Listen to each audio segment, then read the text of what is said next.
नमस्कार, दीप्स किचन मराठीमध्ये मी दीपाली आपलं मनापासून स्वागत करते. चला तर मग आजच्या आपल्या रेसिपीला सुरुवात करूयात. आज मी तुम्हाला पालक पनीर भुर्जी करून दाखवणार आहे. तर त्यासाठी मी इथे एक जुडी पालक घेतलाय. पालक निवडून स्वच्छ धुवून कट करून घेतलेला आहे. 250 ग्रॅम पनीर मी किसून घेतलेला आहे. तुम्ही हाताने कुस्करून घेतलं तरीही चालेल. एक मोठा कांदा कट करून घेतलाय. एक मोठा टोमॅटो कट करून घेतलाय. तुमच्याकडे जर कांदा टोमॅटो लहान असतील तर 2 वापरले तरीही चालेल. 1 चमचा जिरे, 3 हिरव्या मिरच्या कट करून घेतल्यात.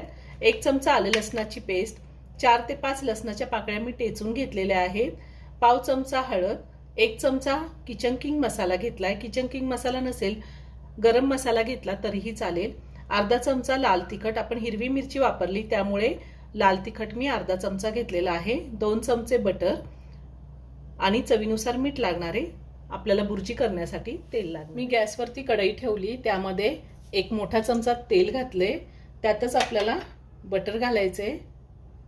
तुमच्याकडे जर बटर नसेल साजूक तूप जरी 1 चमचा वापरलं तरीही चालेल. तेल आणि बटर गरम झाले, त्यामध्ये मी जिरे घालते. त्यातच आपल्याला हिरवी मिरची घालायची आहे. टेचलेला लसूण घालायचा आहे.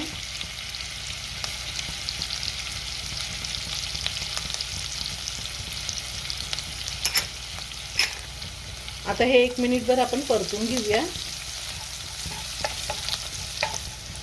आता आपण कांदा घालूया. कांदा आपल्याला 2 ते 3 मिनिटं चांगला परतून घ्यायचा आहे. जास्त लाल करायचं नाही, कांदा थोडा ट्रान्सपरंट होईपर्यंत परतून घ्यायचा आहे. कांदा मी 2 मिनिटं परतून घेतलाय. आता आपल्याला त्यामध्ये आलं लसणाची पेस्ट घालायची आहे आणि पुन्हा 1 मिनिटभर मी परतून घेणार आहे, म्हणजे आलं लसणाचा कच्चा वास निघून जातो. आता आपण टोमॅटो घालूया.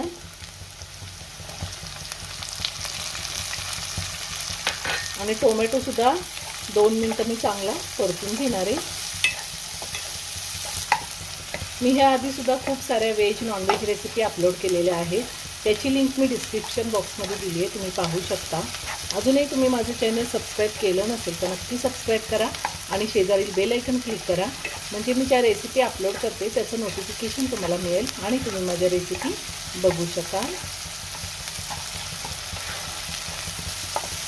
टोमॅटो मी 2 मिनिटं चांगला परतून घेतला आहे. आता आपल्याला ह्यामध्ये पावडर मसाले घालायचे.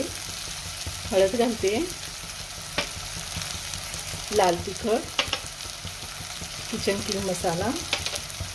पुन्हा सगळं व्यवस्थित मिक्स करून घेऊया. आता आपण ह्यामध्ये कट करून घेतलेला पालक घालायचा आहे.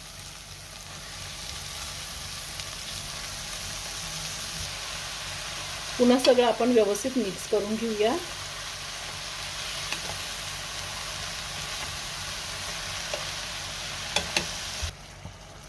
मी पालकची भाजी सगळी व्यवस्थित मिक्स करून घेतलेली आहे. पालकाला छान पाणी सुटले. आता आपण झाकण ठेवून 3 ते 4 मिनिटं ही भाजी शिजवून घ्यायची, वाफवून घ्यायची आहे. गॅसची फ्लेम मी मीडियमवर ठेवलेली आहे. साधारण 5 मिनिटं झालेली आहे आणि मी पालक व्यवस्थित शिजवून घेतलेला आहे. या 5 मिनिटांमध्ये 2 ते 3 वेळा मी मिक्स करून घेतली होती भाजी, म्हणजे सगळीकडून व्यवस्थित शिजली जाते. पालक शिजायला जास्त वेळ लागत नाही. आपण अजून यामध्ये मीठ घातलेलं नाहीये. आता आपण मीठ घालूया.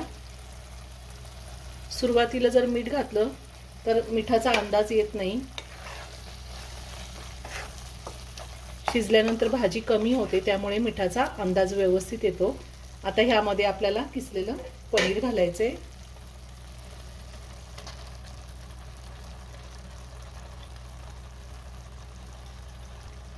आता पुन्हा सगळं व्यवस्थित मिक्स करून घेऊया. ह्यामध्ये थोडी कोथिंबीर जरी घातली तरीही चांगली लागते. सगळं व्यवस्थित मिक्स करून घेते मी. हे सगळं व्यवस्थित मिक्स करून घेतलंय. आता 1 मिनिटभर मी असंच परतून घेणार आहे. पनीर घातल्यावर जास्त वेळ आपल्याला शिजवून नाही घ्यायची भाजी. फक्त 1 मिनिटभर मी वाफ काढून घेणार आहे. साधारण 1 मिनिट झालेला आहे. आता मी झाकण काढते. पुन्हा आपण सगळं व्यवस्थित मिक्स करून घेऊया. खूप छान झाली पालक पनीर भुर्जी. आता एका प्लेटमध्ये काढून घेऊया.